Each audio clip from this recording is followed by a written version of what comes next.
Incredible morning. Hello, everyone. Incredible morning or incredible greetings if you are watching this at a later time other than February 27, 2023 at 11:13 a.m. Eastern Standard Time. So if you're watching this outside of that, and it might be afternoon or evening, just incredible greetings. I am Shakia, the professor of HS Inc. 365. We are a company that is dedicated to essentially like our 365 Creative Academy, helping you to unlock your creativity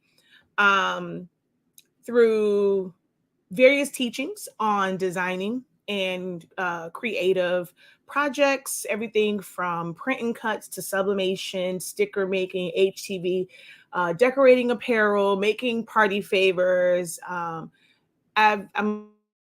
kind of well versed in a little bit of all of those things, and I enjoy teaching all of those things to those who want to learn and grow in those areas. We also have an amazing product line, honestly speaking. And our product line right now features sublimation paper, sublimation ink, pigment ink, and then some other accessories.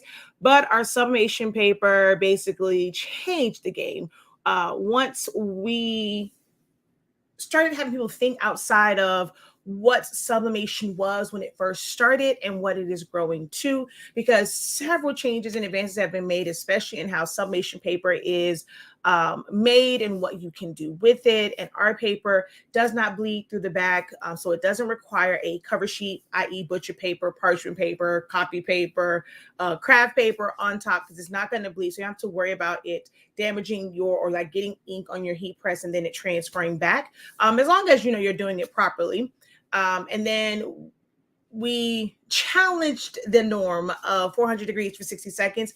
And with our paper, you can sublimate as low as 365 degrees as fast as 30 seconds. The one thing that's like, not say the one thing, but one of the things that's great about that feature is it's because you can do a lower temp and you don't have to go up so high, it's very unlikely that you will burn your sublimation projects.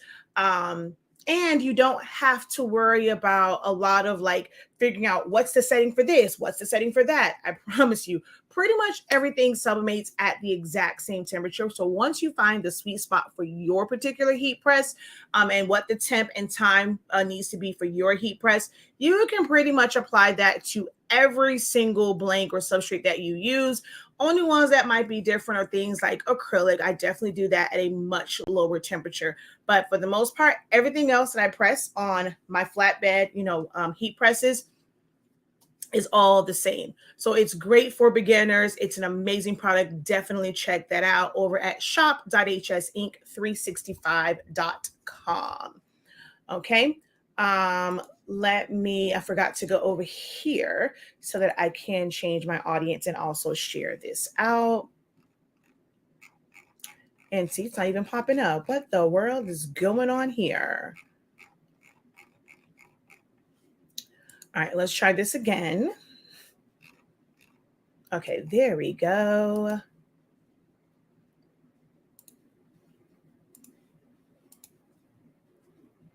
Okay. And then let's get this all shared out. So if you guys have not done so already, join me in hitting that share button. Share it to your group. Share it to a crafting group or creative group if they allow you to share helpful content. Tag a friend.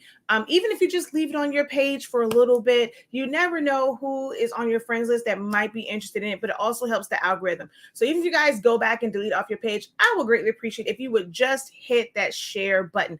I know some of the times you guys are like, oh, well, my friends and family, my people on there, they're not into crafting and things like that.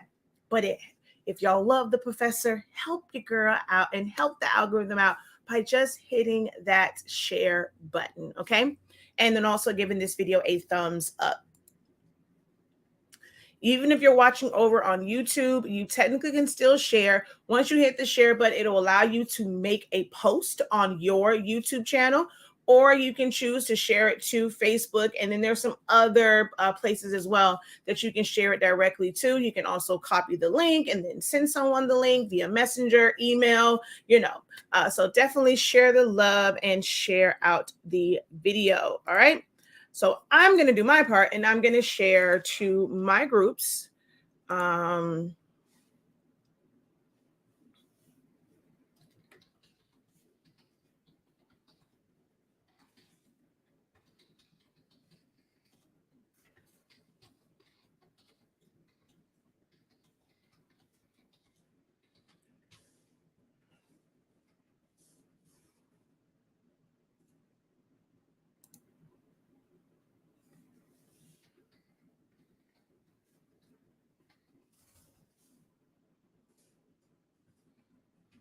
All right.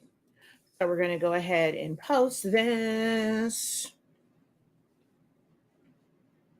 And we're going to share again. Let's go.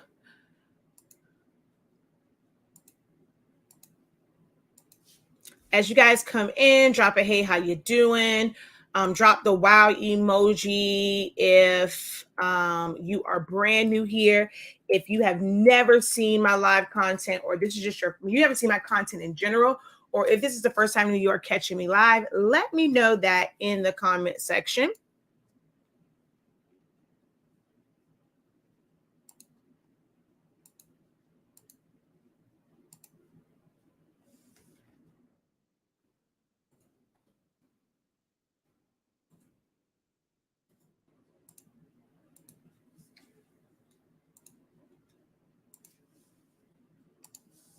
So I'm almost done sharing this out. Just bear with me.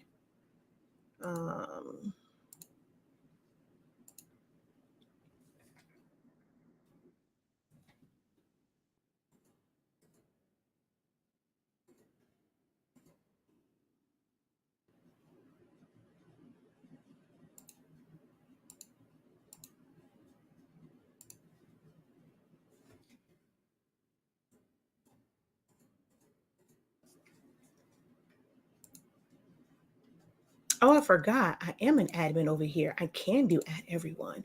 Yay. Share to a group.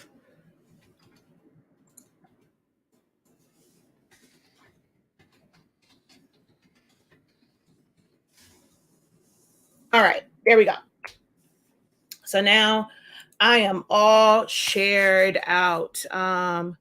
This is my first time catching you live. Thank you for sharing your knowledge with us. You are very welcome. Glad that you are able to finally catch a live video. If you have any questions, do not hesitate to ask. Even if I've answered in a previous video, I do my best to answer the questions that are posted in the live video, as long as it pertains to what we are talking about. And today we are talking about Silhouette Studio and the power of it and what all you can do with that software. So if you are somebody that just works in the creative space, you're trying to build a business within a creative technique. Some people like to call it crafting. I like to try and separate business from that. But if you are here and you are simply a crafter, I don't want you guys to think that I only talk to business owners, but I do find that the majority of my audience are those who want to monetize their skills and monetize their gifts and crafts.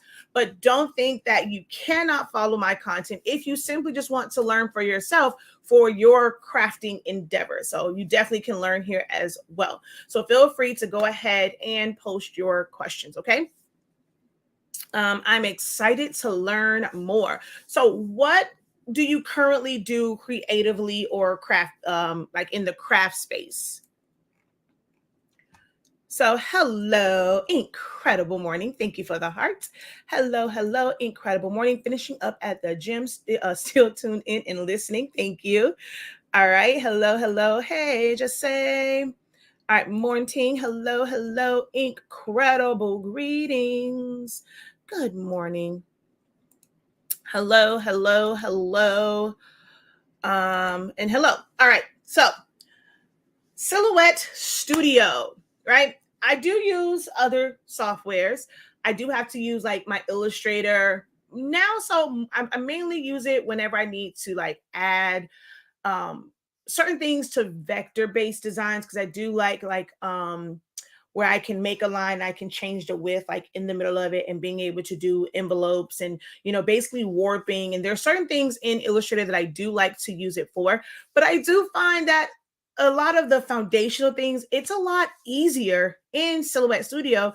And I will design my foundation in Silhouette Studio, and then I'll build on it in other softwares. So I might, kind of create my layout and things, and I'll take it to Illustrator to be able to do things that I can't do in Silhouette Studio. And then there are some times where I take it from Illustrator and then I'll take it into Photoshop to add things like, to do different blend modes, to do different layer styles and drop shadows and outer glows and embossing and things like that. So I use a combination of softwares. To be honest with you, no one software is going to give you everything that you need creatively. Each software is designed to create a certain type of design. That's why there's differences in vector-based softwares and raster or bitmap softwares that uses pixels like Photoshop, Procreate, and things like that. But Silhouette Studio is a great foundation. I found this, as you guys know, it's around like 8, almost 9 years now that I came across Silhouette Studio and the Cameo machines. I do have all 4 generations of the machine, and it changed my creative life and my business life for the better, because I did everything by hand. Everything by hand, whether it was cutting something out with scissors or an X-Acto knife, even just like create when I'm making templates and things, right? So I have to take my ruler, measure it, make a line, measure. Like, I had to do a lot of manual things. And then when I came across this cutting system and being able to do larger cuts and things like that, it made my template process, because I do a lot of stuff with foam board, so where I can create that template, cut it out of cardstock, and I now have the exact size, and all I have to do is like put it on my foam board, maybe sometimes even tape it down, and then I can easily cut it out. Even for some of the things that I made to where I needed to just kind of have for my hot foam cutting, right? I needed to be able to have the cutout. I take my hot wand and I just go around it. Man, I'm telling you, Silhouette Studio really changed it, because before it was affecting my hands constantly cutting. I am not sponsored by Silhouette America in any way, shape, or form. This is all based off of my own personal experiences, my own personal success with using this software and this system.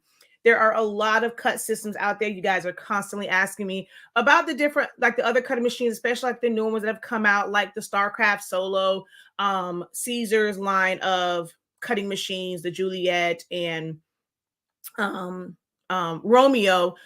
And I'm not saying that they are not great machines, and they're probably really great. I just haven't felt a need. Like, they're, to me, as of right now, and what I do with Silhouette and the purpose that it is serving for me, it's not a major upgrade where I have to jump to those for what I'm doing with my cameos. I have 6 cameos, so I'm still pretty, I can get things done pretty quickly, even though that the older ones may cut a little bit slower than some of these newer machines that are out, because I have so many machines and I'm able to load multiple mats. That might be one of the reasons why, I don't really, like, it wasn't this game changer for me to have this faster cutting craft machine, like something that was 12 inches. Now my bigger ones, that's different. But there are a lot of systems out there. I have not come across any system that is as a whole and as a whole ecosystem that is as good as what Silhouette Studio, I would say, has the potential to be, because there are some areas where they can make improvements. But I mean, just as a whole, and just the things that you would need to get started, they can all be found in this nice little package called Silhouette Studio, and using any of the Cameo machines. I've done a lot of designs over the years, and I've pushed the envelope of what Silhouette Studio can do. And I've created some things that when I post them, people don't believe that I've done them in Silhouette Studio, or just they don't really they've never been exposed to what all it can do. So I'm going to today go through just some of the designs. I'm just going to open them up just so you guys can see some of the designs I've created and some of the things that I've had to either redo or recreate, and just giving you an idea of the power of this amazing, incredible ecosystem. Okay. So I've done shirts, tumblers, etc. I use Silhouette, but I know I don't understand the complete program. If you, incredible morning, you are new here. Welcome, Mary. How are you? Hello from the UK. Hello, Debbie Fox Roberts. Welcome. Hopefully, this won't be your last time. You guys have decided to hit the subscribe button as well as the bell so that you are notified whenever I release content or whenever I go live. Okay. Now, as far as understanding the system, most of you guys will say that you want to learn it, right? Now, tell me if I'm wrong here. You'll say that you want to learn it. You're going to go look for YouTube videos, and you're getting a little bit here, a little bit there. It's project based. You might go look for something for a sticker, go look for something for a cutout, how to do a t-shirt, do vinyl cuttings and things like that. And it's like, okay, you're watching the video. It's like, it's great. Okay, they're going step by step. But once you go to do it yourself, there's always something that happens and you don't understand why. You don't know how to correct it or fix it, or even how to identify what went wrong. That is what I set out to, the problem that I set out to solve, where anybody can go and just do project based and show you the perfect way. Like in a perfect world, you'll be able to click on this button, and boom, it's going to magically work out and give you the exact design that you desired. But I know that's not always the case. Until you understand the software, when do I subtract? When do I make it a compound path? When do I weld? When do I release compound path? When do I group? When do I ungroup? What is the difference? Is it going to give me a different result? If it all moves together and colors change, why do I have to group this versus make this a compound path? Or if you get a file, some of you guys are, still buying, which it's not a bad thing, because I still download and buy files as well, but every designer is different. So you think you've got it all figured out. You maybe purchase an SVG, you open it up, you're able to separate it, but then here comes that curveball, and then somebody who designs totally different, and they may have 1,000 different compound paths and groups and this, that, and the third, and you're trying to figure out, how do I break this apart? You have to understand the software. That is where Essentials to Silhouette Studio comes in.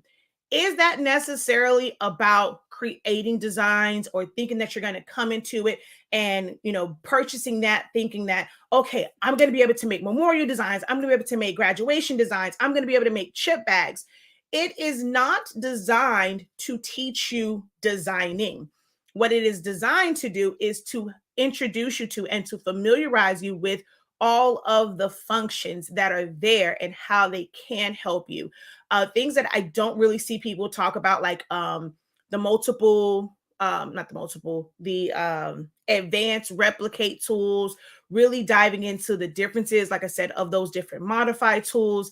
Your center of rotation, a lot of people find that annoying. They just want that circle off of their screen. What is the benefit of it? The crosshairs, what's the benefit?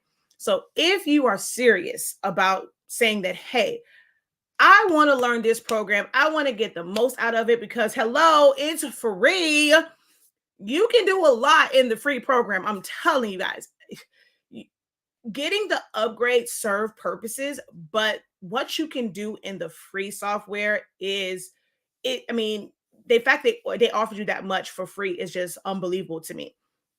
So if you're serious about wanting to learn it, start with the 30-day training. And I'm telling you now, as of the beginning of March, the structure will change.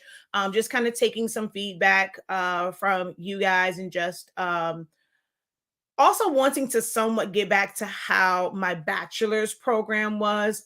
The 30-day training will always be the base and the foundation of that. So I'm just going to build on that, and that program is going to change. This will be your last couple of days to be able to get it at 8365 and be able to take advantage of one part of the change that's coming to the 30-day program. So definitely look into that. Okay. Okay. So, hello, Professor. Can you tell me what I'm doing wrong? My Cameo 4 will not do a print and cut. The cut lines are off. Well, we're just talking about Silhouette Studio right now. That's more of a troubleshooting thing. I know you guys, once you see me, let me tell you, it's flattering, right? I take it as a compliment that you know when you see my name, if I'm live, it's like, oh, that's the person I need. She gonna have the answers for me. Let me ask my question.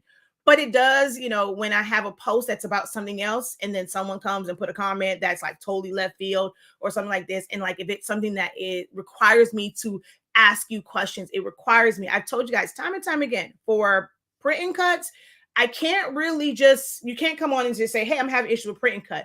I need to see the full scope of what's going on. What does your design page look like? How do you have it set up? What do your registration marks look like? Do you have your design in the correct area? What mat are you using? Do you have it in the right spot on your mat? Are you loading your mat correctly? If you're using an auto blade, is it set properly to where it can where it can tap to the right blade depth? Do you have your force and your speed dialed in incorrectly to where it might start off good and then it has one little jump and then the rest of it? There's so many factors to why your cuts can be off. I recommend that you either post in my Facebook group, be as detailed as possible, let me know exactly what's going on, or I recommend that you book a one-on-one session.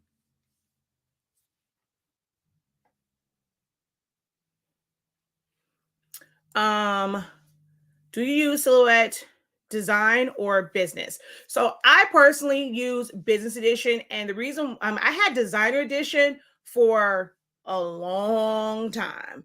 I personally got business edition because I was super frustrated with trying to cut to my multiple machines. I tried to hold out as long as possible. So previously, like, you can cut to multiple machines, or you can, have all of them going. But what I would have to do was take my design and I would have to save it to an SD card. And then I would take that SD card, load it into the machine and be able to cut right from the SD card to those machines because I had 3 of them. That got kind of old when you have like a lot of stuff and constantly saving it. So I mainly, I don't know how many years ago, I was still in version 3 when I went to business edition. And the main thing for me in going to business edition was the ability to cut to multiple machines, all from the system. So at one time I can have the same thing, like cutting to 4 machines to get the job done faster. Well, over time, they added a lot of additional features, like being able to save outside of Silhouette Studio and save as a PNG, a JPEG, a PDF, an SVG, and things like that. Then there also came things like the warp, the specialized, like the one for cones and stuff, my multiple undo. I don't really use the media that much and the weeding boxes, but it brought stuff like that. So you can do a lot, like the majority of your features are unlocked in Designer. So being able to open up SVGs, being able to open up PDFs, being able to use, your rulers, your center of rotation, your crosshairs. It's like a lot of other, your layers. There's warping, the rhinestone tool. So there's a lot of things that, like, you get the bulk of them with Designer. Business just gives you access to everything. So if you don't want to be limited to it, whether you are going to use those features now or not, you don't want to be limited, I recommend going to Business Edition.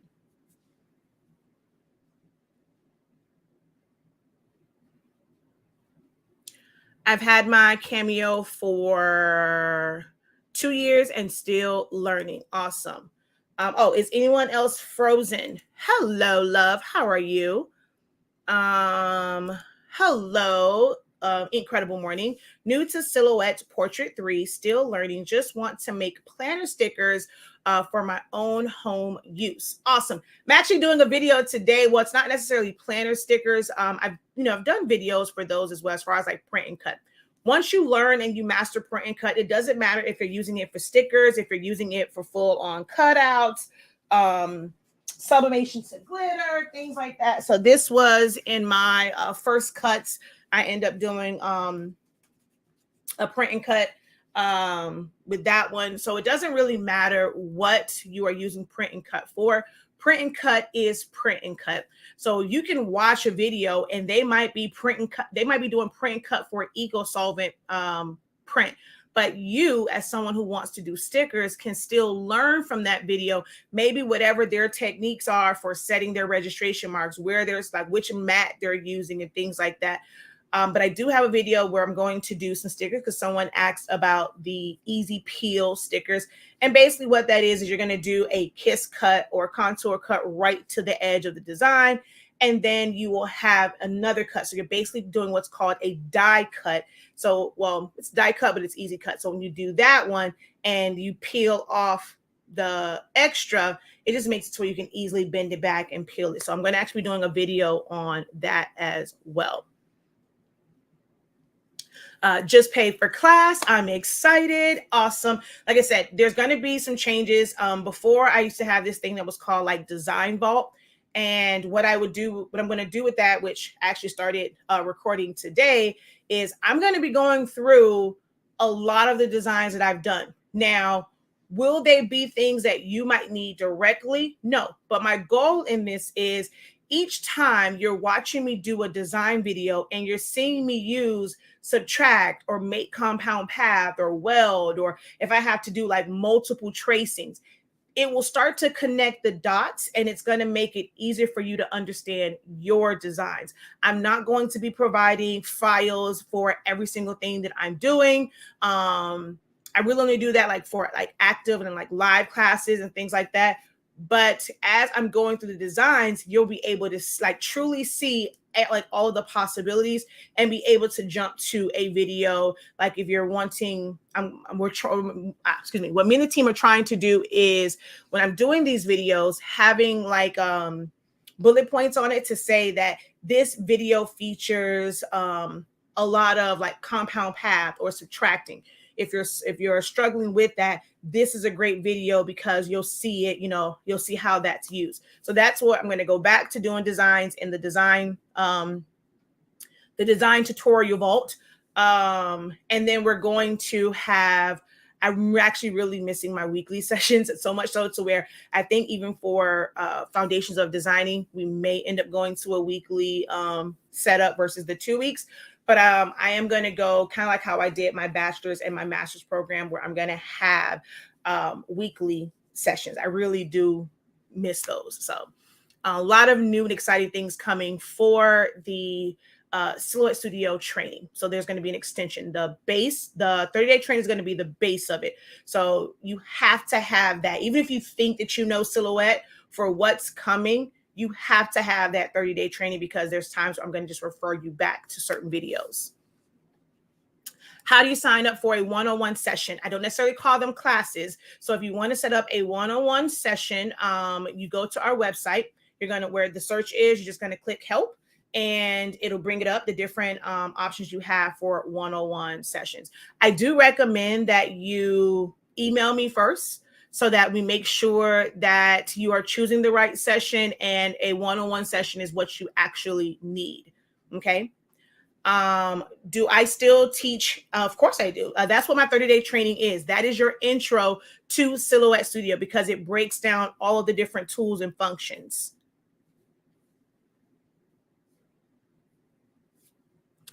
Hello, you are new here. Welcome, Nancy. Hopefully it will not be your last. Are you new to using Silhouette Studio and the Silhouette Cameo system? Do you just use the program for design and use a different cutting machine?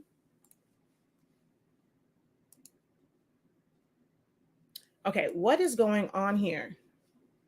All right, let's close out of this. All All right. I don't know why I can't get this to open up, but okay.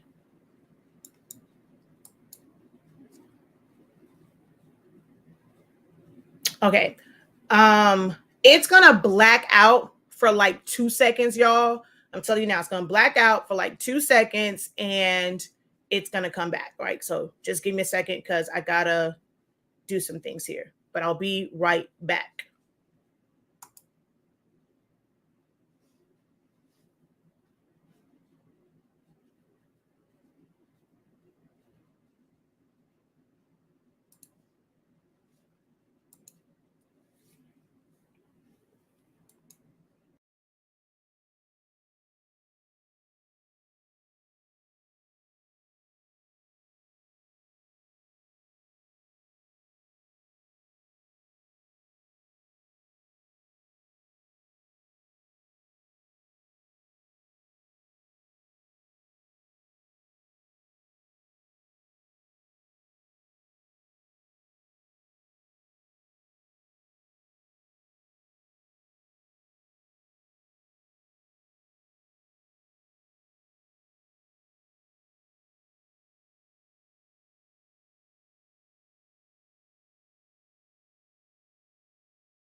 Okay, we're back. Ooh, child, what the heck happened there? Sorry, my Google was telling me basically it was about to shut down, and I'm like, what the heck? So I had to shut everything down. That's one thing I love about StreamYard is even though I had to shut the web browser down, it doesn't delete the live video and it's still up. So I love that about using StreamYard, although sometimes it does act a little bit crazy. Okay, so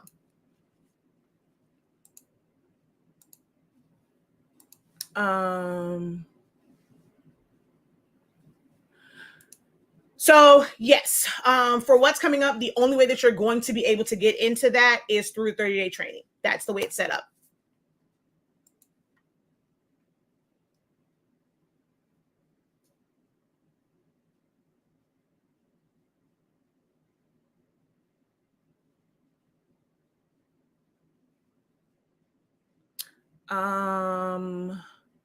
Okay, so let me go over here and show you over here. So if you're wanting to do the 30-day training, and like I said, it breaks down all the tools and functions. It is this one right here. It's in the comment section, like it's in the description as well, but I'll add it to the comment section, like the direct link to that. Wait, what the heck? Why did I go? See, I don't know what's going on with my Google. It just went black again. What the heck? Okay, there we go. But yeah, this is the full 30-day training for Silhouette Studio. So as you can see here, day one, we go through the features and benefits of the upgrades. We go through preferences and shortcuts and how to save your files, the difference between save and save as, saving to your library, what you should save to your library, what you should save to your computer. So we go through all that. We go through a general look of the program and where things are located so that you can just be able to eventually quickly identify where things are located as we're going through the trainings. And then we have design page setup and registration marks, ideal for those who are doing print and cuts. Then we go through your modify tools. So your subtract all, your crop, compound paths. Then we go through weld and divide. So there's 3 different days for going through the modify tools. The basics of text to path, cropping to text, fill tool, gradients, basics of training, tracing, trace and detach, lines and shape tool, which are great for text effects, line color and line style. You'll be surprised that, you guys probably just look at line style as, just putting the line around it for different, but to I just identify, you might be using it for cutting, like I'm going to do today when I do the easy peel. You're going to need to know about your line colors and how they affect your cuts. But there's so many other things because once you kind of create different things and you can change the transparency on it, just creates different looks. So we go over that, the alignment tool, basics, replicate basics, replicate advanced. That's where you get into creating some really cool 3D effects and going around circles with things. Like it's a whole lot of with the advanced replicate. As she said, the bane of my existence for some people is edit points. And so there's 2 days where we go through edit points. First day, just really getting familiar with it, how they work, moving our arms and things around. And then we're going to go through manually tracing some things and manually editing things using the edit points. Then we go through offsets, image effects, things like changing your hue, saturation, contrast, gamma, grayscale, tint, things like that. We go through a little bit of rhinestone. We go through the differences between SVG and DXF files. We do some designing. I show you different design techniques. We go through creating templates and then more designing. So that is the 30-day training in a nutshell. And it literally goes through all of these tools in detail to give you the foundational functions of them so that you will understand how to use them in your software. In your designs. I have a Cameo Pro and it's new to me. So the machine, one thing I want you guys to also know is you really have to think of these two, although it's a great ecosystem, they work well together. You have to think of Silhouette Studio by itself and not necessarily connect it with the machine, because by itself, it is an awesome, absolutely amazing graphic designing software. If you had to use Illustrator or Corel Draw or Procreate or Affinity Designer or Affinity Photo or Photoshop or Flexi or Inkscape or GIMP or all these different design ones, like that's what it is, right? And you have to learn that before you can even worry about cutting. You have to know how to set it up and design it, or simply resize it, group it, change the color or whatever in the design software. And then with the machine, it is pretty straightforward for the most part when it comes to the machines. You load them at, as long as you know how to adjust your cut settings properly for the material that you're using, you're going to set that, you're going to hit basically go or send it, and it's going to cut it. Like that's really how simple it is as far as the machines. Now you'll run into issues like, okay, if your print and cut isn't working, once you identify what that issue is it something with your mat? Normally it's things that are outside of the machine itself. As long as your blade is all the way down and you have the right setting, having issues with print and cut normally comes from something that you set up incorrectly in the software, or how you've set your mat up or your print settings, not really the machine. The machine is designed for you. Like you have to tell the machine what to do. So it is designed for you to give it the command to cut, and it's just going to cut.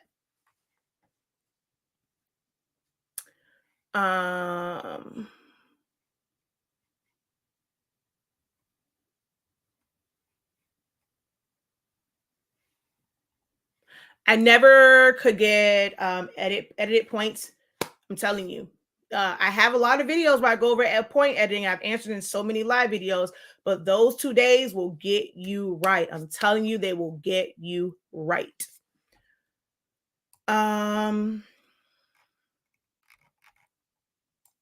Okay.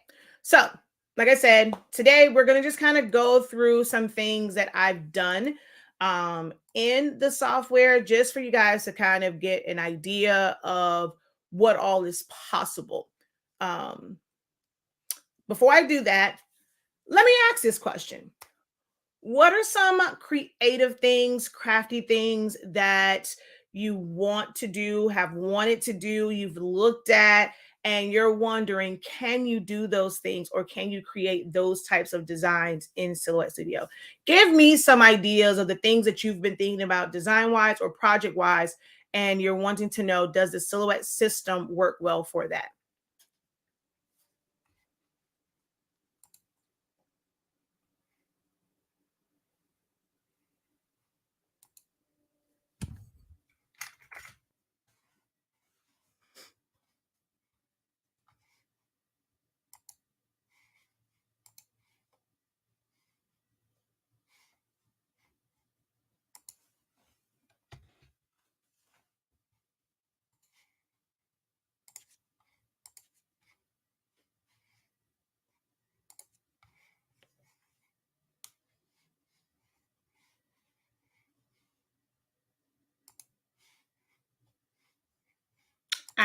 I'm here, finally made it. Hey.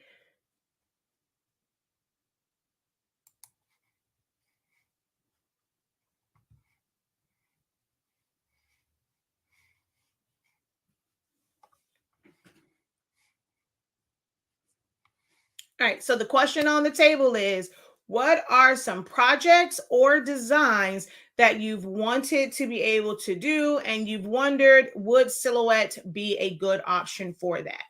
That is the question right now on the table.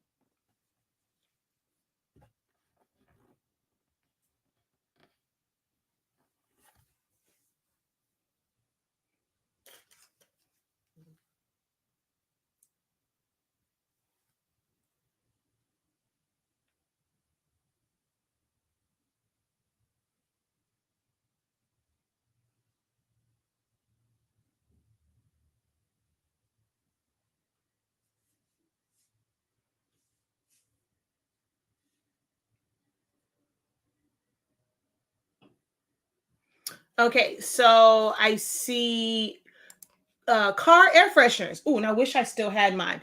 So that's something where it's just like, I'm pretty sure you're going to use sublimation for those because it's something that's fabric. It's once you have the design set up, you're just printing it out and you're pressing. So I actually have several videos, live videos, and ones where I've done air fresheners. So you want to create your template. That's one of the things that's amazing about Silhouette Studio over maybe some of the like more, I guess you could say, like crafty ones, like when it comes to Canva and things like that. Like you can't create just like in the program from scratch, create a template of something because they don't have a trace function. So if you like now, if someone already, like let's say you purchased it from a website or you downloaded it and you had that, you can have that outline and then use that to be able to size it up and crop thing. Well, not say crop, because you do have like to put a background into something like the right size, you do have to have like that you have to have that the thing they have where it's like the grass and the sky and all that stuff. It has to be set up for that. But Silhouette Studio allows you to do things like either take a picture of it and then upload that picture and scan it. Or my favorite thing to do, so it's to the right size, use your Epson printer to scan it. That way you know exactly the size, you know exactly where that hole is, that you're making sure that someone's head or their eyeball or their nose isn't in that hole. So Silhouette Studio allows you to do that. And then it's just a matter of filling it in with your background, adding text, or just simply adding someone's picture. You don't have to do all of these, razzle dazzle things. If it's just an air freshener, someone just wants their picture. We have to learn to be okay with not adding razzle and dazzle sometimes, because sometimes people just want a picture on an air freshener, on a coaster, no words, no extras, just that. And that is the joy, like one of the joys of your business. And when it says custom, being able to put someone's picture on different items is still custom. It custom doesn't mean that you have to add extras to it. So you definitely can do air fresheners and things like that with Silhouette Studio. I print from Silhouette Studio for my sublimation. And so see, someone else says sublimation, you definitely can. So rhinestones you can do in Silhouette Studio. The thing with doing rhinestones, Silhouette Studio is more for like the non-complicated types of setups, because it doesn't have some of the remote, like the more intuitive like features, like removing where there's overlap stones, or really just compacting it in there so that it all fits and things like that. Sometimes I find that with Silhouette Studio's rhinestone tool, you end up with too many open gaps and you have to go in there and just edit and maybe extend your design. This is where those edit points come in at. So you have to open up the design a little bit so that you can have even spacing and even rows of the little circles for the stones. But you definitely can do rhinestones in Silhouette Studio. I got a new iPad and I want to integrate using Procreate, Illustration, and Silhouette to design stickers. Is that feasible? Yes. So basically what you will do is design it, and then you want to save it as a PNG so that you have a transparent background. Once you bring it into Silhouette Studio, you're going to do a trace and detach of that. So now you have an outline of your design to be able to make stickers from. And you know how sometimes people will try to put the offset for stickers and things when they're designing in Procreate. I actually don't recommend that because, I mean, it's a lot of steps to it. When you can just kind of create your design, bring it into Silhouette Studio, do that trace and detach, and then simply do an offset. It is so easy. It is literally one click of a button to create an offset. Now you've created the one like that has the outline for stickers.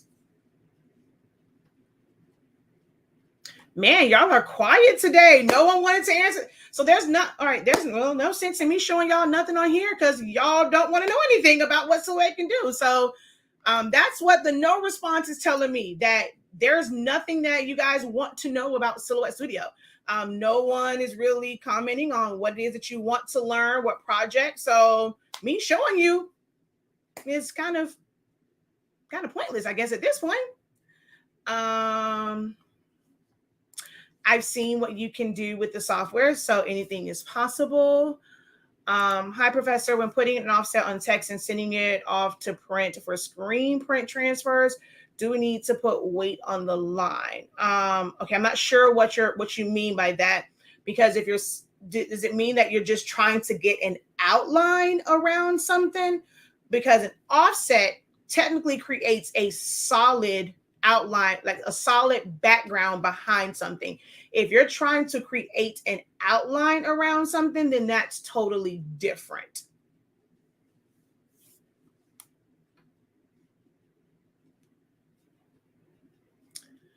Do I have a class on creating rhinestone templates? What program do you find best to design the template? So I do have a day in the 30-day training that goes over rhinestones. In the crash course, we also went over rhinestones. You can't, like I said, you can use Silhouette Studio if you're trying to keep it real simple. But if you're trying to go and create things, if you're trying to turn someone's face into a whole rhinestone, it's a lot of detail. You're trying to create the eyes. I wouldn't recommend that. I mean, you have to start small. You have to build your way up to that. Yes, I know you guys are seeing some of these like very intricate rhinestone designs, but that is something that comes after learning the basics, learning the foundation part of it, and not being so eager to just jump to the big boys of doing rhinestones. So if you don't understand rhinestones as far as just simply making a line and making sure that, the stones are there correctly, just taking text and filling that in, it's going to be really hard to do the other things.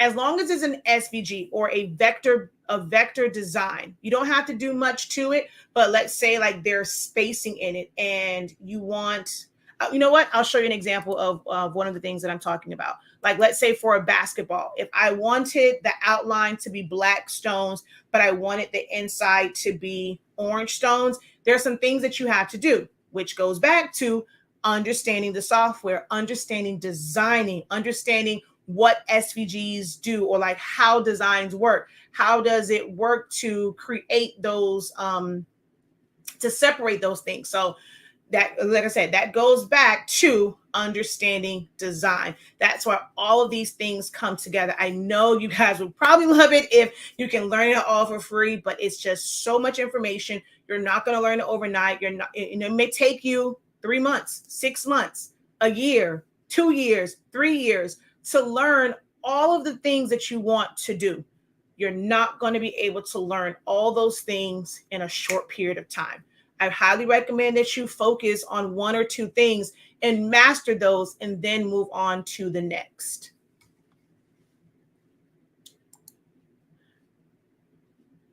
Okay, still having difficulty with offset on text. I need you guys to give me a little bit more, like, what difficulties are you having? Because all you do is just hit offset. So is the difficulty in the distance, how thick that offset is? You got to give me a little bit more context as to what you mean by difficulty with offsetting text, because offsetting is simply hitting a button and then you are moving the distance as far, and and determining how far away or how close you want it to your text. Okay, so let me go over here. Let's go to the library. Oh, wait, let me go back over here. And I'm going to type in basketball.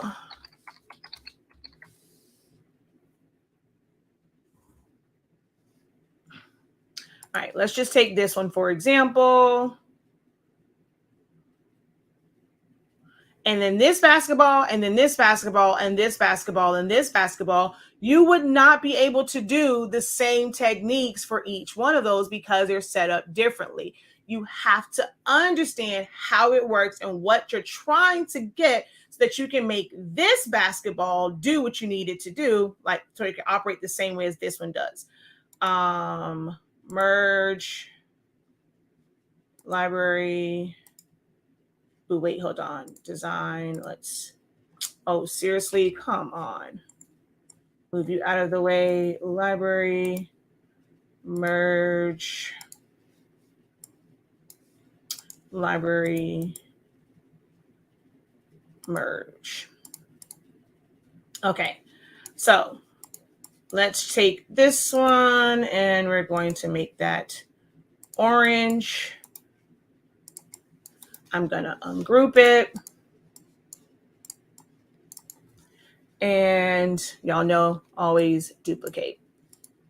So I'm gonna release compound path on this. This is how you get all of your areas that you want to apply rhinestones to, right? So if I go here, I go over to my, hey, stop it. I go over to my rhinestone tool and I'm just gonna go fill. So as you can see, I mean, I have the spaces for the orange here, but my black, because that is solid, it's not going to give me an outline. On the non-rhinestone setup, it looks like, okay, I see lines, but this is actually solid. So you're not going to get those same results. Now, I'm going to just make a duplicate. So what you really have to do is create that outline, but you still want the orange part.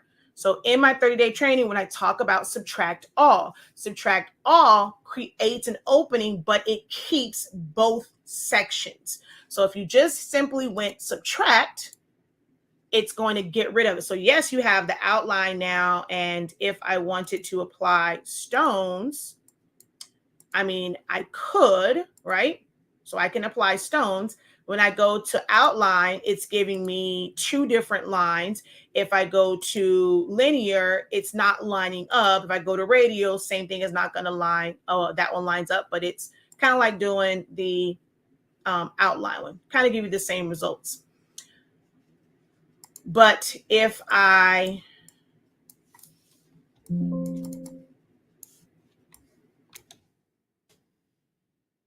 did subtract all, it looks like nothing has changed, but I do have that outline, right? So if I go in here and I apply the stones, it is only technically giving me the outline. And then I'm going to click on all of these and just fill them in. A little bit better. I don't have all of that black, but what do I have? I have all these overlapping stones. Well, other programs like the Rhinestone Wizard, which is pretty pricey, will make it to where there's overlap stones, it can kind of eliminate that for you kind of automatically. Whereas with Silhouette Studio, you're going to have to make some modifications to this, right? Oh, wait, I don't need to make a duplicate. I just need to delete this. I need a duplicate of this. So I may end up going, we're going to go like this. We're just going to go ahead and group this together. Actually, I'm just making a compound path. So I'm going to select it and I'm going to subtract all. I'm going to take this inside part. I'm going to do an internal offset to try and eliminate some of the overlap. I'm going to hit apply. I'm going to make that a different color orange so I know. Let's just group that. And I'm going to move this one. So now when I go to the stones, okay, I did the outline just so I can make sure that they were not overlapped. I could have gone in a little bit more, but now I have it to where I have an outline and I have the stones and I can see it. But you have to know about designing and how it has to be set up and how to get that set up to know that this is one of the times you would use internal offset. Internal offset, you know, it does what it says. It's going to create it's going to go internally to create that same shape, but smaller. But what does that mean when you're designing? It can give you different results or be used for different reasons depending on the design that you are using. 30-day training teaches you what it does. Designing classes teaches you how to utilize it in designs, if that makes sense.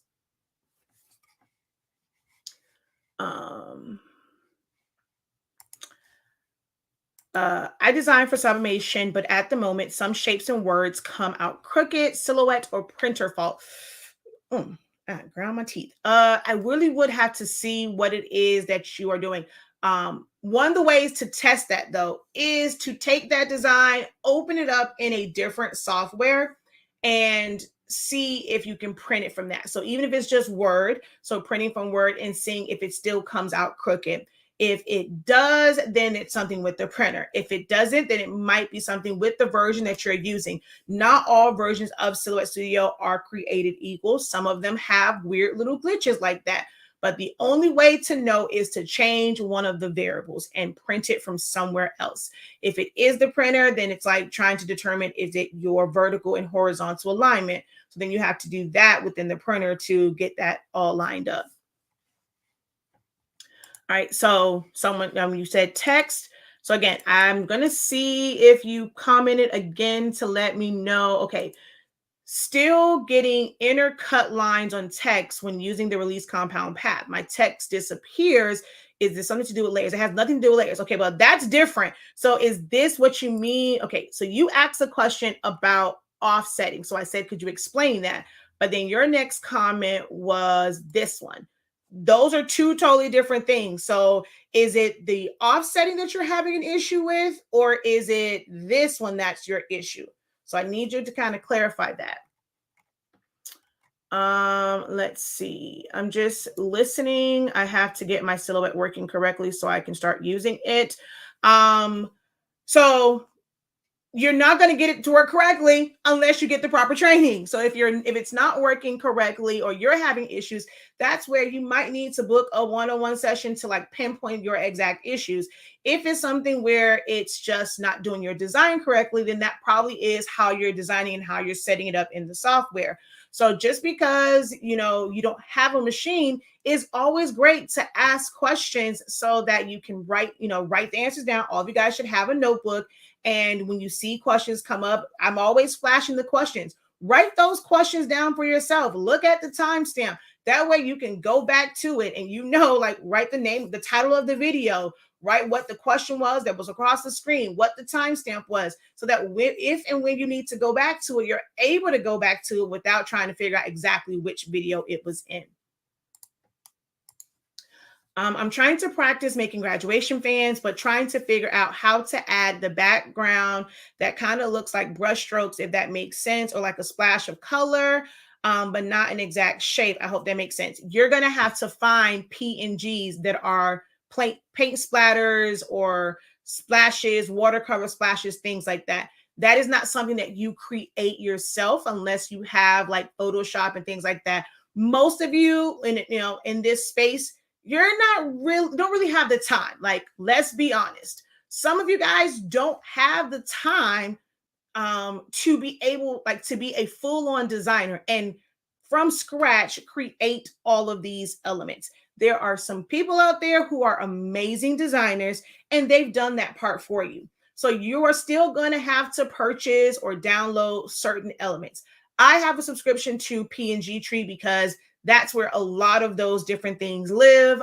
Also Creative Fabrica. So you're just going to find one. And if you find one that's in color, you can always use your image effects and change the hue and saturation on it. And all you do is bring in that PNG, put it behind, send it to the back, put your other stuff on top. That's it. How can I create a mock-up? Depends on what type of mock-up you're referring to. Are you wanting to look like a realistic one? Like, okay, something that's wrapped. I'll show, let me see, because I have shirts on my design website. And so it's like a shirt. It looks like it has boobs and the design is on there. That's one type of mock-up. If it's something where it is just on a shirt, I have a video on that.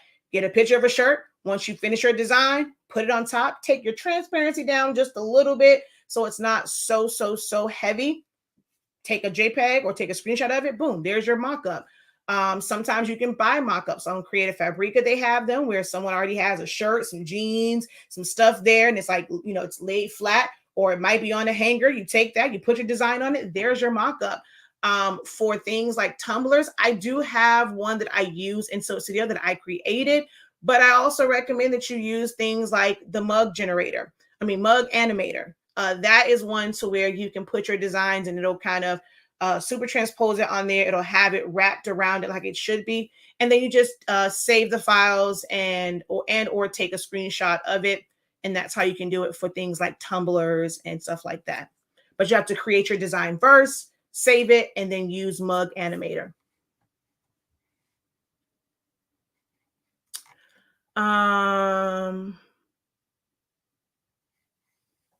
We've done 2 sessions or 3 sessions. It's a total of 8 sessions. I have to remember, I'm not sure if we're on session, this week is session 3. So could I retouch on nesting? I don't have anything that's really set up that has a lot of stuff on it. Nesting, just if you have a bunch of different items, you hit nesting and it will arrange everything on there. It might be all out of place, all out of order. It does work, somewhat for print and cut, but basically it's just going to try and put it all together where it's going to take up as like filling every nook and cranny. I don't really have anything. I don't really use nesting a lot. So I can't think of anything offhand that I have that's going to really show that, because I can do this basketball, but they're round. So it's not going to really fill in nooks and crannies. It's not something that you're going to probably use a lot. Let me see. I think I did see.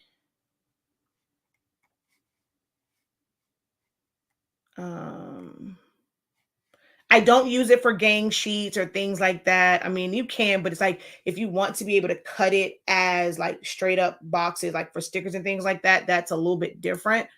I'm trying to see hey, come on. What can I open that I might be able to show nesting on?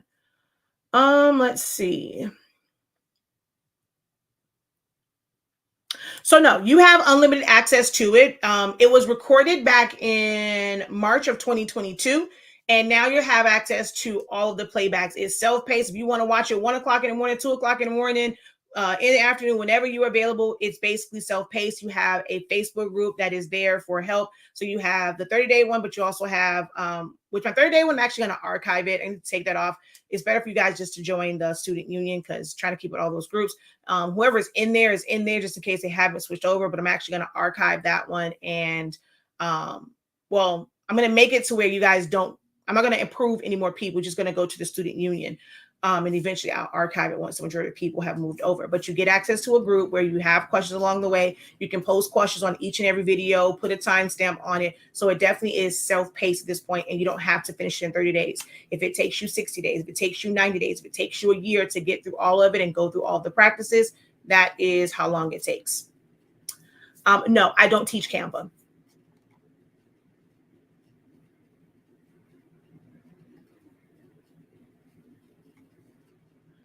How do you match colors on your silhouette for your sublimation items once you print? Sometimes colors seem blue or look dull or don't match in the color.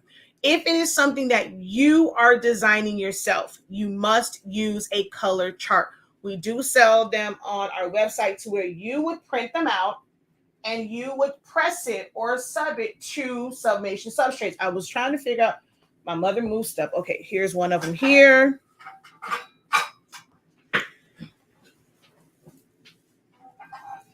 So everything that I design on, I have a color chart. So this is my DTF one from one particular DTF company.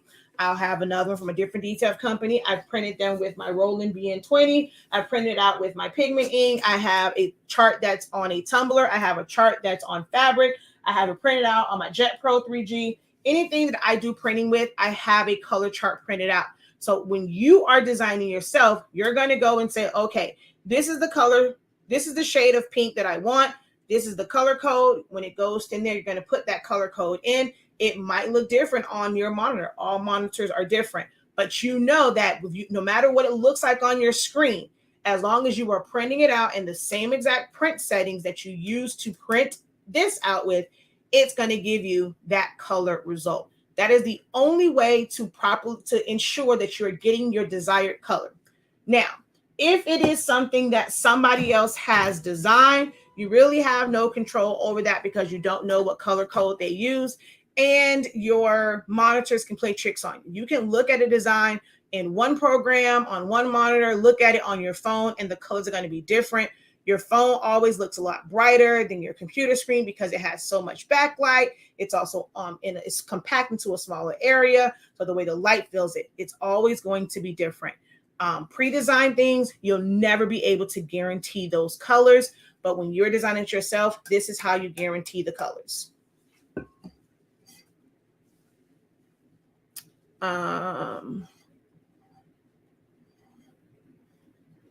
And that's one of the things that someone said too. I guess not having accountability. And when it was the actual 30-day training and it's like, okay, hey, we're meeting every day at 11 o'clock. They were there. And I find that a lot of people aren't able to really hold themselves accountable and be disciplined with saying, I'm going to do this at this time frame every single day. Now, I cannot do this again for 30 days. I'm definitely not doing it again for 30 days because that was a lot. But in the new structure, I am going to have dedicated times for live sessions that will probably end up being weekly to go over some of the things for that week. Because, it's broken down to 30 days. It was like a week of different things. So I'm going to have it to where I can do it weekly for every 4 weeks. I'll go through and just review whatever week one is for anyone that's new. So that's how we'll probably end up doing it to where it's weekly. But I know when it gets into those ones that are really, really serious, I might end up doing that over the course of 2 weeks. So maybe go through the Sunday through the Wednesday on one day, and then the next week we'll go over the Wednesday through Saturday of that week, something like that. But I cannot do the 30 days. You guys are going to have to be disciplined in going through this, setting a schedule for yourself and going through the 30 days. Thank you for the advice. I will try and print on another printer to see. I would say print from a different software first before you print to a different printer. So definitely, you can also or do both, but try and print from a different program. And if you are able to, print to a different printer.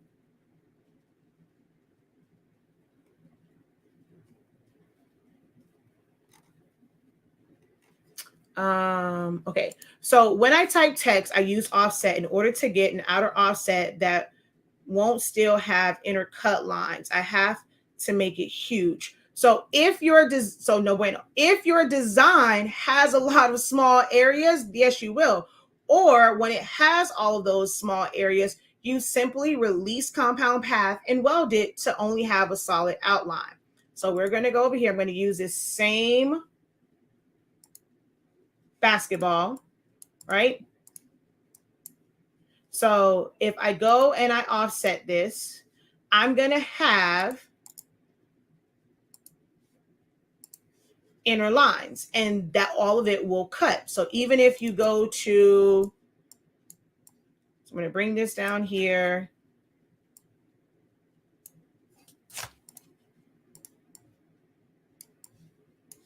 If I go to send, even if I choose outer edge, it's still going to cut everything, right? So we're going to go. So that's cut. If I go cut outer edge, it's still going to cut it because it's near an open edge. That's what outer edge does. If it can't be filled with color, it is an edge. So what you would do is that offset, you release compound path. Oops, wrong one. Actually, you know what? Let's duplicate this so you can actually see the difference. So we're going to release compound path, and I'm just going to weld it. We're going to go to send. So cut, you can see all of the cut lines on it, right? You can see the outline, you see the ball here. But if we go cut edge, you're still going to see all the cut lines here. But here, it's solid. So it just depends on the font that you are using. If your offset is not large enough or you don't want the middle parts, you have to release it and weld it.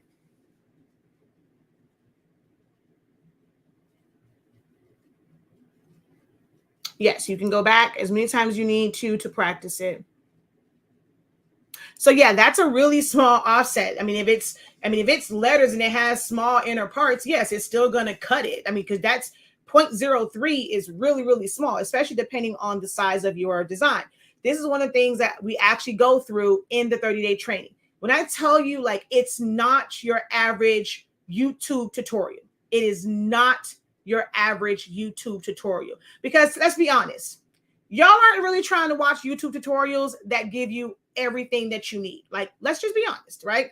That is really breaking down, because how I know this, because I did it. I actually had videos where, like, when I first started, I had the videos that was essentials to Silhouette Studio, and I broke all this down. Y'all weren't checking for that. Y'all want to go on YouTube and just have someone show you how to make a chip bag, how to make a cupcake topper, how to design for summation, how to make a graduation fan. That's all you guys are really going. Well, when I was doing it, you were going on there to see how to do an oversized cut. But like, then when I'm showing how I do mine, wait a minute, I don't get that. I understand that. It's the excuse, I'm moving too fast. I wasn't moving too fast. It's just that you couldn't catch up as far as knowing where the tools and things were. And I did a full one where I broke down everything. It was a 3-hour video. And you guys saw that 3 hours and like, oh, hell no, I'm not watching a 3-hour video. But it was all there. So here's one of the things that we go over in the 30-day training, right? And that is sizing. And the size of your, I guess, let's say text. So let's just go HSINK365. We go through different fonts. I show it in different fonts, chunky fonts, script fonts, things like that. Bigger fonts, things that have small, like your E. The opening for letters might be different on one font compared to another. So we're just going to fill this in with some black. Let's go ahead and choose, I'll choose this one. What is this? Yeah, it's a little funky. Let's just use that one, right? So I'm going to come here. This right now is, even though it's not quite, right, it's only 4 inches, and it's going to actually, if this says 1.7, this is probably really only about 1.5, maybe even less than that, 1.25. So I'm going to make this bigger.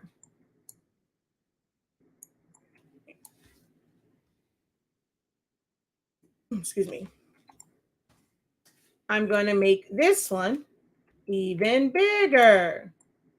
And I'm going to make this one smaller. Now, if I were to take all of these and put an offset on it, even at the default of 0.125, they're all going to be very much so different because of the size of it and how big it is, right? So I'm going to hit apply, and we're going to fill that in with a color that you guys can actually see. So let's fill that offset in with yellow. So on the bigger one, yes, I can still see parts on the inside. It's bigger here. If I come down to this one, that area is very, very small. It's non-existent here. We have some openings so this one, it's closed off between the 3 and the K, but it's open up here between the 3 and the K. We have a small opening here. We have that there. If I go down to the smaller one, it's just one blob. Like, you don't see any of those inner pieces. So the size of the element, when you put the offset on it, makes a big difference. So that is probably why you're still seeing that, because of whatever size you have it. If you're like, I want to see this super, super big, and you have it sized up humongous, 0.03, like one that is really, really small. Like that is really, really, really small. So that's going to look like nothing on these. So let's say I'm going to go and grab all of the black parts and come over here. So we're going to go back to offset. I'm going to go offset and we're going to do a small one. I mean, I don't even know how this is going to come out because I'm not sure if you realize how small 0.03 is really, really small. That's why you should be looking at the overall look of it and how wide or how far away from your text you want it to be, and don't necessarily look at the distance. And we talk about that when we go over offsetting in the 30-day training. So 0.003.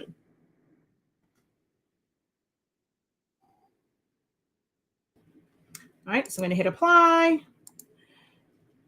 fill that in with color, and we're going to zoom in. So non-existent up here, non-existent, like it is very, very minute. So yes, this is going to end up cutting like a double line because it is really small. It's like right up to the edge. So yes, that will cut as a double line.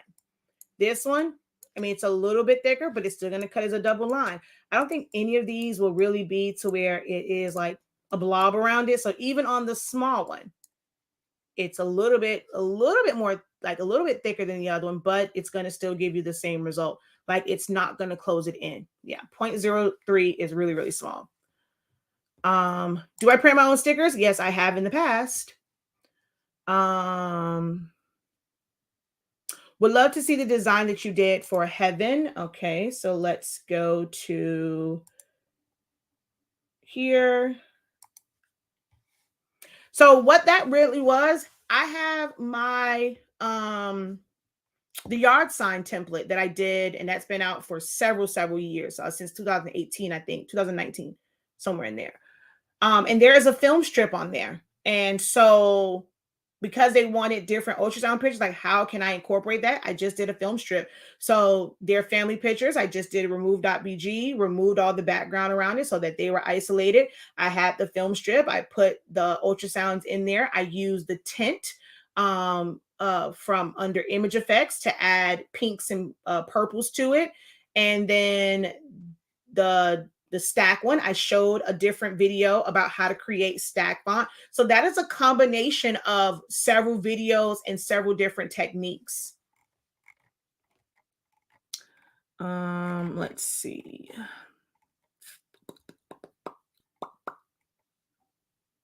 I'm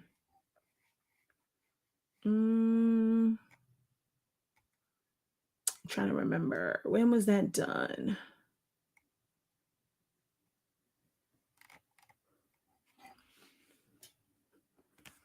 I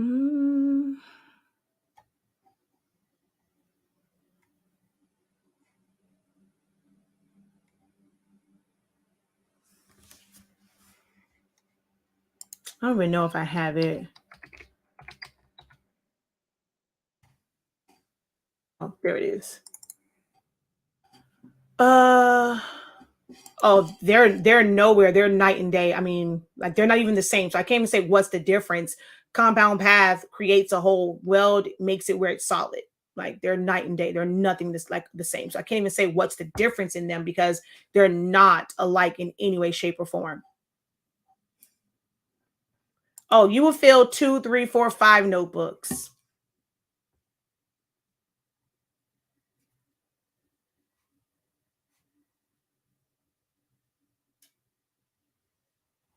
Yes, you will. I have so many notes from the few days I started before I started moving. Now I'm going to start over from the beginning, starting March 1st, and watch them and the rest. All right. So they actually, so this was, I guess, their background or banner or something like that or the other. And so I didn't have, oh, come on. I didn't have their font, don't know what it was. So I ended up doing a manual trace on this to get the word heaven. And then I added my own offset around it. I end up using the halo as well. For the wings, this one, of course, you can kind of get to, but this one you can't. So I traced one and basically just mirrored it to be able to get the wings. This thing will ever work. This is definitely not the final one because where's the rest of them? And so, like I said, this was the wings. And I did the one side and did a manual trace around it, or did a trace around it. And you can see it's the exact same thing. I just mirrored it to the other side to make the full wings. The heaven is actually the heaven from there, doing a trace around it. And I added my own offset of that. So once I had the trace, doing an offset, doing another offset, making it a compound path, filling it with color is how that is. This is the film strip. And you can see each picture can come out. If this was somebody else, I could change all of those. They have purple and pink hues to them. This was just removed from, using remove.bg from their family pictures. Is just tucked away. But this is right here so that you cannot, so this is my favorite. I thought I actually did this in the edges one, but I forgot this is an ultrasound picture. So here is the full ultrasound picture. And I just took my white fade bar, used that on the bottom to kind of mask that off because it's white. White doesn't print. This is another fade bar up here. I didn't put one on this side because it is hidden behind the picture. Don't need one. So I took this one, rotated it, put it right there to where that looks like it's blended off, but it's not. And then, do I have one at the bottom? Yeah. Oh, no, that's that one. This right here is another fade because as you can see her legs right here. So having this fade bar basically just covers up her legs. And that's how that is set up. And I did a video on doing the stacked, but as far as this part, that's how that was. I'll move her over a little bit. And yeah, that's that. And the one with the dad, he's actually, let me see if I can find the original because his positioning is actually totally different. Oh yeah, see, he had his foot on so it was actually like this because he was standing up and his foot was on a piano. But of course that positioning doesn't work. So we trace and detach. We deleted deleted the edit points around the piano, and I tilted him to where he is sitting like this. But the original picture, he was standing up. So it's just a matter of understanding foundations of designing. What ways can you go in and alter something? You don't have to use something as it is presented to you. Think outside the box and think about other arrangements. Don't be afraid to rotate. These are things that we are teaching in the Foundations of Designing course.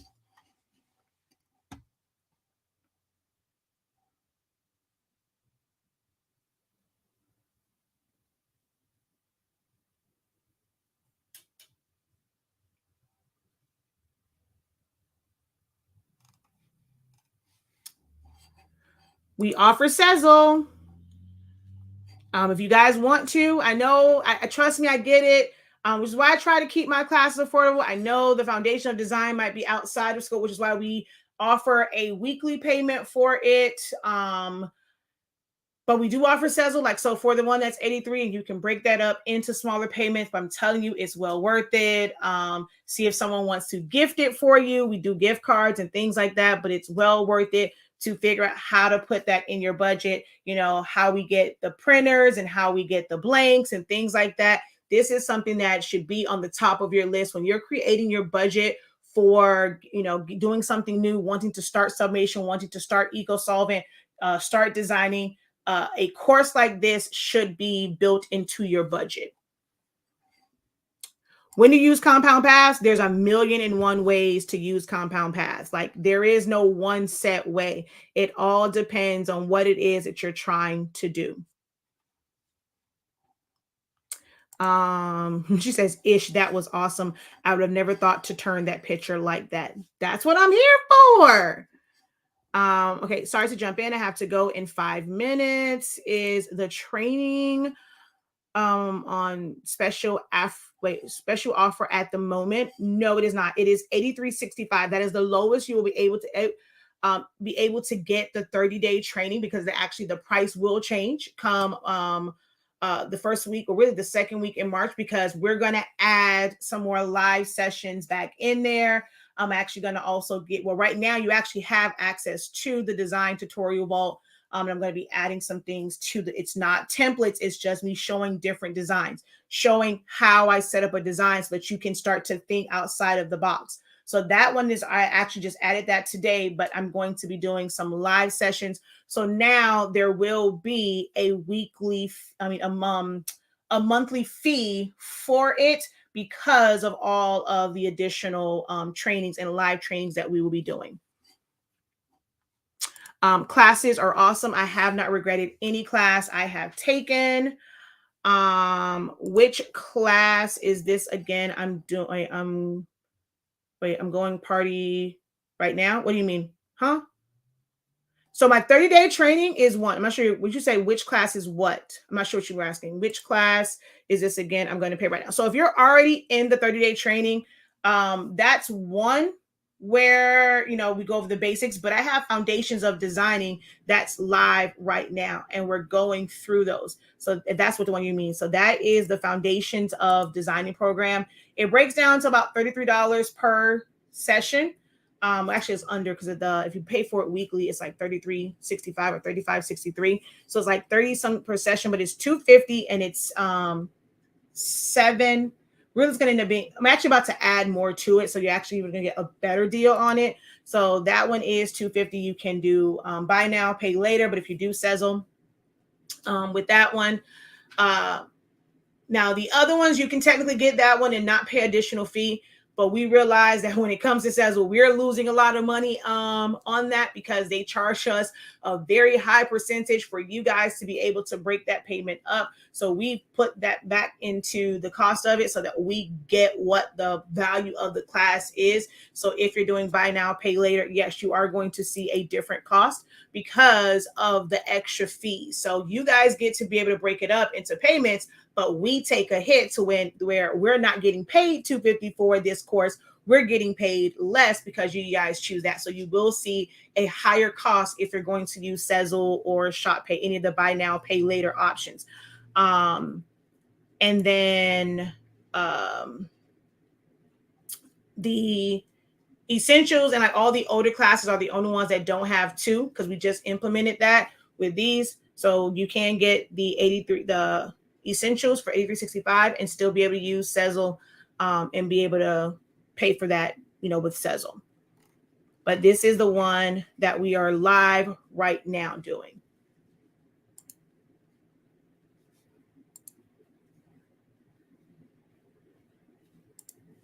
Like there are live sessions that happen right now every 2 weeks, but we're going to actually squeeze in some extra sessions because they rocked it out. Any other class I've done, when I did the 30-day training, it was like every day. People were not putting in their homework. When we had masters and bachelors, it was like every week. Y'all weren't doing your homework. So I was like, look, okay, we're not going to do it every week class, because obviously y'all need more time to do your homework. So I was doing it where it was 2 weeks. But y'all seem like y'all are quite motivated in this one. And a lot of people did their homework assignments. And now I was like, okay, well, what's next? What's next? What's next? So we are going to end up having some extra sessions for the foundations of designing.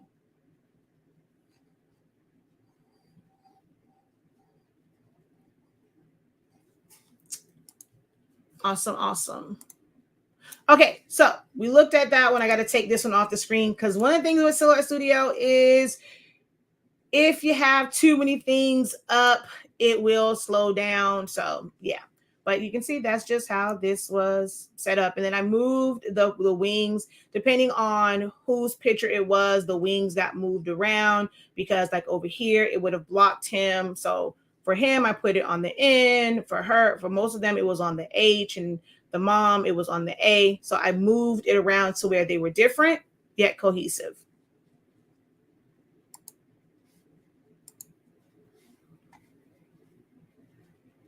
This is actually the video that I was working on where it's like, I created, this was, man, so many, this was what, 2000, when was this? This was 2016 when I made autograph books for the kids when we went to Disney. That way they can have all the characters sign them and stuff like that. So I'm actually doing a video on how this was created. It's going to be a video that features using your alignment tools to get your circles and things lined up. But it doesn't have to be an autograph book if you just simply want to create a custom notebook for someone's party. So maybe you want a parent wants a notebook, it's their kid's head. How can you create this custom notebook with their head on it? So I'm actually doing that video right now. So I'm going to leave that one up. This was for that one. We can delete that. I've done my kids' projects. Well, kid. So MJ, when it comes to his projects, because it is a design software that allows you to like literally just bring in images and things like that. Now, your text can bog down your system depending on how efficient your computer is. So you may want to just note what the size is and then create it in Word, save it as a PDF or like as a JPEG or PNG file, bring that in to where it's not text, because text is top heavy in this type of software. But I created, the poster board. So this whole thing is 20 by 30. Ended up printing this off, like each section, printing it off, gluing it to the poster board. Boom, his project is done. So it can make your life easier, even outside of what you want to do for business wise. I've done his entire science board and we set that up in Silhouette Studio. That way we knew exactly what size things need to be, where it's going to go. And there was no guesstimating and trying to figure out, well, dang it, I cut this paper too short. I needed it to be longer. The words don't fit. So you can do a lot in the software. So that was his 5th grade project. I know every single project that MJ has ever done, has been in Silhouette Studio. So we're going to exit out of here. Let's see. Oh, we got a bunch of stuff mixed in. Okay, so let's just go back. I've created obituaries in here, helmet decals for football teams, shirts and things. So I'm going to open up both of these because I need both. Cutouts and being able to do it with like glitter or add different elements, as long as you know how to properly cut it down. So as you can see here, this was like the starting part of it. And actually, you can probably leave this here. This is open, but once you go and you crop that down or, remove that, let me turn off my cross. Hey, I said turn off my crosshairs. See, that fits as an overlay. So I would be able to cut that from pink glitter or from a specialty paper, holographic paper. I can do the image itself as a print and cut. But then this part I can pop dot it or simply just have that be a regular cut of specialty paper, and it's going to fit right in that area. But that comes with understanding how to manually trace things out and trace sections out so that you can have those like overlay pieces. So I'm going to come back over here and we're just going to open this up. Yes, the 30-day is perfect for you if you just want to learn the software.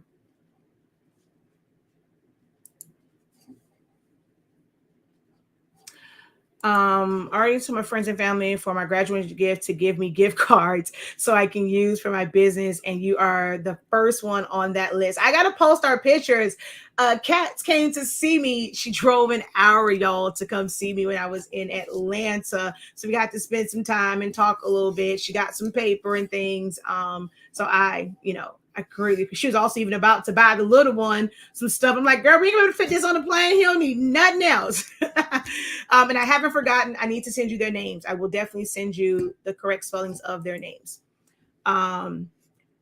So I end up cutting this from glitter cardstock to where not only did I have the skirt, but utilizing different cut files. So there was one for bows. So instead of just using the bow that was there, I used a 3D bow, and I made that to where I could put that here for their hair. So it was a 3D bow there.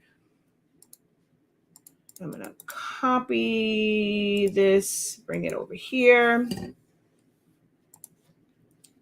And so we're going to paste it. I'm going to rotate that. And see, it fits. Oh, well, maybe this one's a little bit smaller. But maybe this wasn't the actual cut file for this, but that's okay. I got to figure out where the cut file is for this.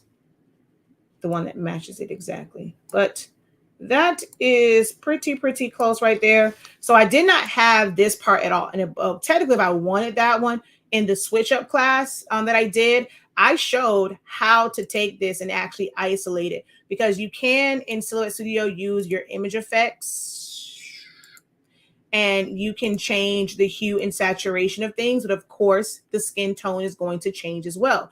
If you're wanting to just change the color of the rattle, the skirt, the bows, you have to isolate those and basically have them as a layer on top. The same thing that you would do in Photoshop. You have to still create a separate layer, which is your adjustment layer. Same thing here. So we in the switch up, I show how to do that, how to isolate these things, but still have them look like they're there, change the colors up on them. You know, I'm not sure if you guys ever used these back in the day. She had the ones with like the wispy hair.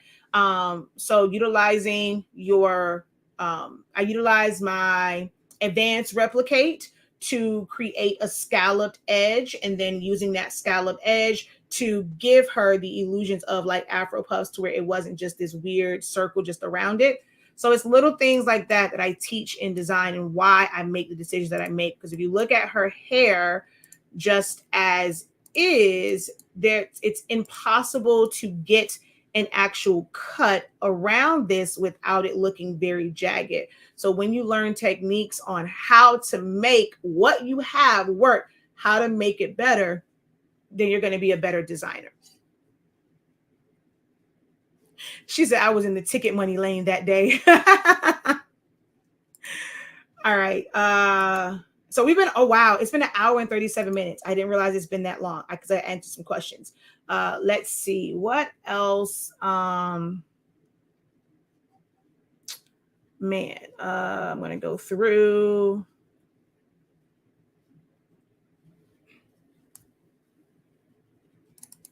The originator of this style of fan.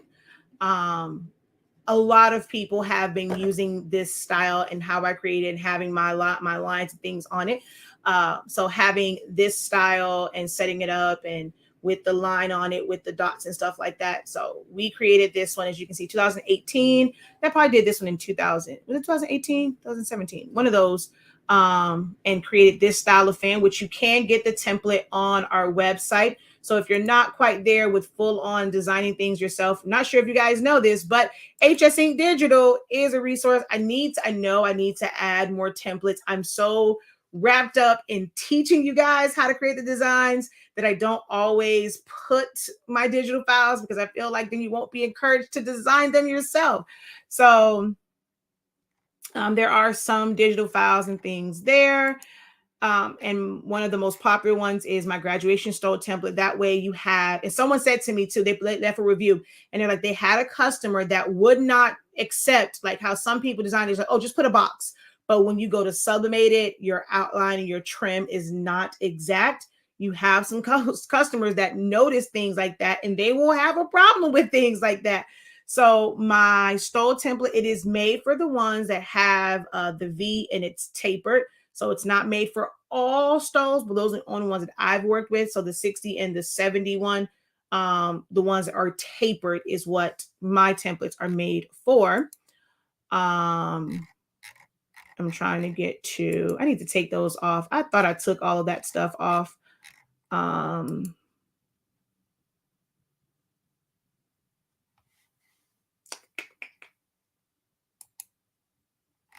So the yard sign ones, And I need to update this one too. I had to take some of these off. They were, this was big during the pandemic time. The heart of it, or the heat of it. So then was this one. This is also a very, very popular design. My You Did It one, I had someone in Miami, straight copy verbatim. So you have all these template ones, and some of them are Select Studio only. Some of them do come in SVG format. I was working to do the the Photoshop format. I hopefully will have that done.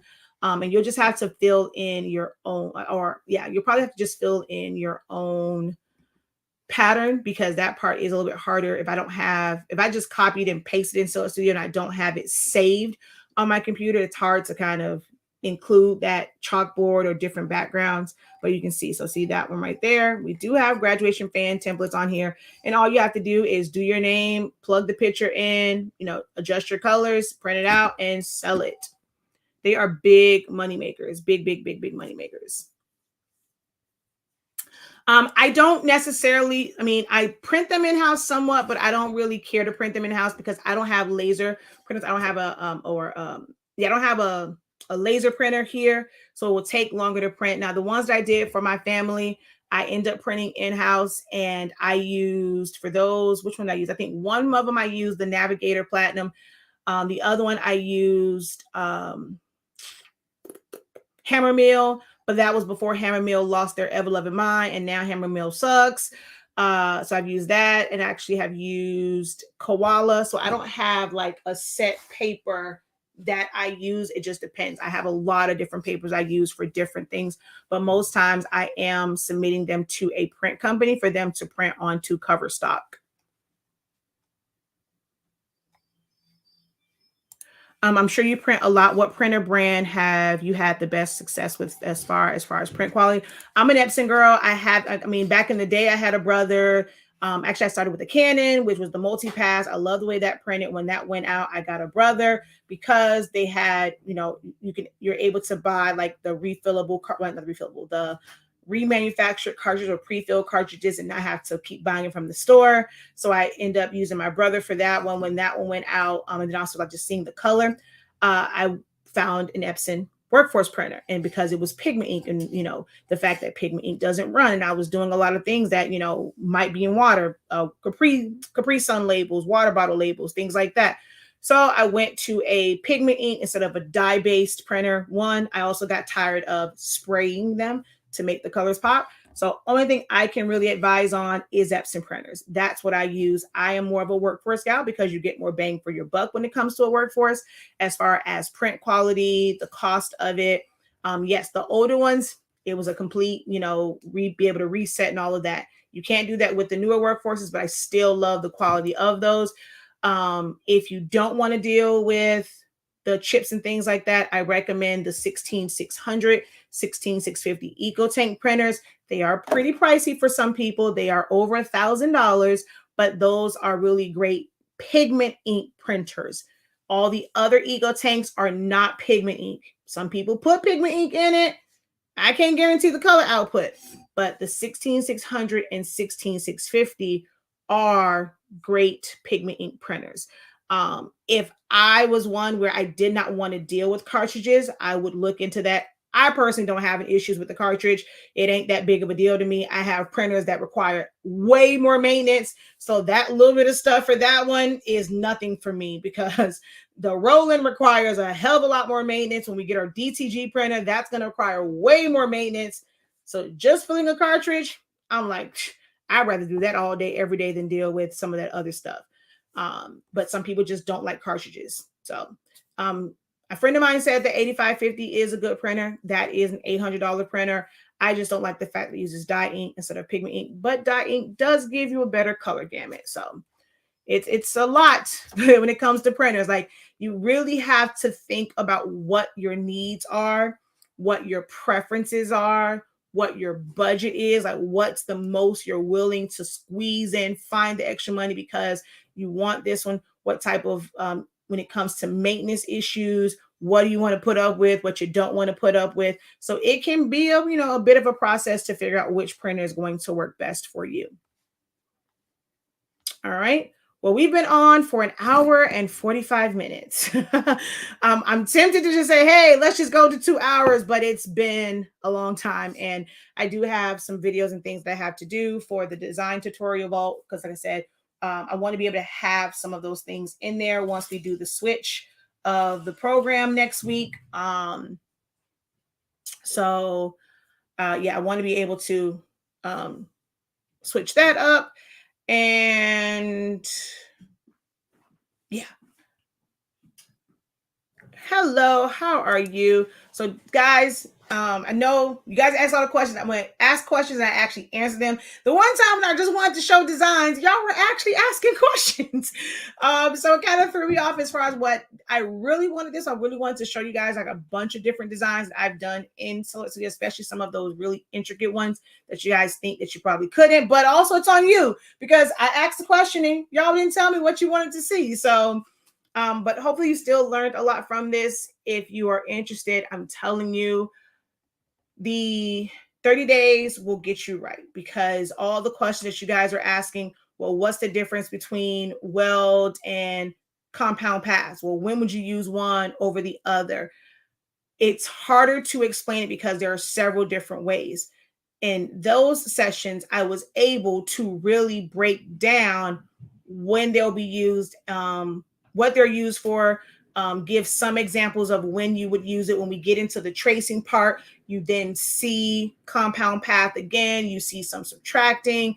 So like, let's say when people say, how do you remove the inner parts? Most times it's white, but if it's a PNG, it's still transparent, but you want it to cut in there. That's a combination of tracing. That's a combination of releasing compound path and then subtracting, right? Well, so that's like knowing that how to trace, right? So to do the remove the inner parts, you have to know a couple things. One, how to trace. First, trace and detach. You got to know how to do a regular trace. And with the regular traces, you have to be able to fill it with color. And then